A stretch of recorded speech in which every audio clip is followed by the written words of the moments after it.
been trying to get my name out. During those 9 months, I've not only got my name out, now people know who I am. So the next step for me was to get to that next level. So now that I'm known in Ontario, I want to be that top guy. During those 9 months, I was inducted in the top 500 wrestlers in the world, number 350, current reigning and defending PWR Champion, PWR Champion, and PWR Champion, as well as GCW New School Tag Team Champion. Another achievement of mine was wrestling for a Ring of Honor. That was a big goal in a dark match. I've been traveling a lot more to the United States. I've traveled to Michigan in this past 9 months over 10 times, wrestling over 15 matches, and winning my first singles title in the United States for Viper Pro Wrestling. When I was growing up, I would watch wrestling every Sunday with my dad. My favorite wrestlers were Hulk Hogan and the Macho Man Randy Savage.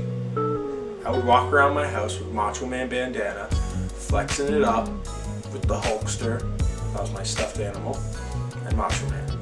Also a big fan of Ultimate Warrior. But as I grew older, I kind of got away from wrestling. And getting back into it during the Attitude Era, my favorite wrestler, still to this day, of all time, is The Rock. If you smell what The Rock is cooking. That guy, I have never seen anyone throw out so much enthusiasm, who's literally energetic and electric. That guy is the best at what he does. On the mic and in the ring, entertainment from the first second to the last.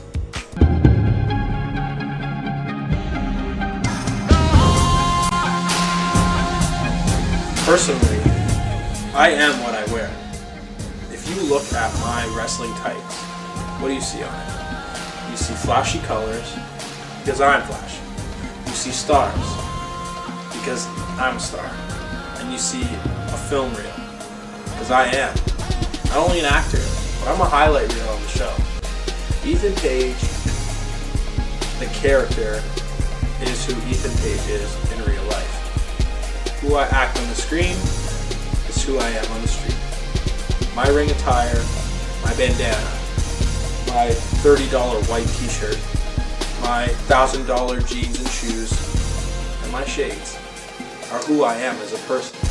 And I want to show the fans worldwide who I am. When I come to the ring and I sport my $100 vest, it's because I can do it. I can afford it and I can pull it off. Not everyone can, so not everyone will. That's who Ethan Page is.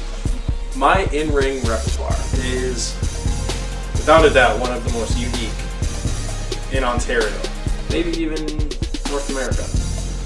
My finishing maneuver, facial reconstruction, is a variation of a swinging neckbreaker, but flipping it upside down, which helped me defeat Extreme. The cluster bomb, a very unique and contrived maneuver that for some reason clicked in my head one day and is now one of my most dangerous moves. Not only that, a move called the Shit Tonight was a captured arm kryptonite crunch, another unique move of mine. And all these moves add together, as well as many others. Shit Tonight number 2, which is a one-arm captured spinning sidewalk slam, are not only the deadliest, but they're nuts. You don't see anyone else doing these maneuvers or thinking of them. So you might be thinking, how do I make up these moves? How do I get into this? Shawn Michaels once told me, not personally, because I watched his DVD, him and Marty Jannetty would sit hours upon hours playing with action figures. Now I'm not saying I sit at home hours upon hours and play with action figures, but I take the time to create unique and individual moves that show who I am and to hurt my opponent. A lot of people ask me about the Ethan Page action figures. They're pretty cool. A fan made them for me, and he went into very good detail. There's 2 of them from a 2008 Ethan Page, white and pink trunks and tassels, and a 2009 Ethan Page, vest, long tights and all. A lot of time and effort went into those, and when I grow old, if I ever get out of wrestling, I will have that and pictures and memories. But those action figures are probably the coolest thing I have gotten from anyone in wrestling since I started.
I find nothing morally wrong with how I won the championship. Personally, I earned that. On that same day, I went toe-to-toe with Reese Reynolds and pinned him to the mat 1, 2, 3. That was one of my toughest matches and one of my toughest opponents. Speaking of which, Reese Reynolds and I go back to my first ever match in professional wrestling, and he beat my ass. I remember getting kicked so hard in the face and waking up 5 minutes after my back was pinned to the mat. So to go from my first match with him to one of the toughest matches of all time for this contract for #1 contendership, that itself was a story. What do you think of this guy now, huh? I obviously didn't need the fans to win the championship. No, I love fans, obviously, thanks for buying my DVD, but I'm smarter than Eric. Easy. Obviously. I cashed that slip in. I was the #1 contender, Money in the Bank rules, and I took that belt right from under his feet. Sure, I used Jesse Jones, who I pushed to the side right after. But you gotta use people. It's like a ladder. Everyone's a rung. You gotta step on people to get to the top. And once you step on those people, you push them down. And once you're on the top, it's even harder to stay up there. And everyone's gonna come try and knock you down. And the first time I defended the PWR Championship, it was a draw.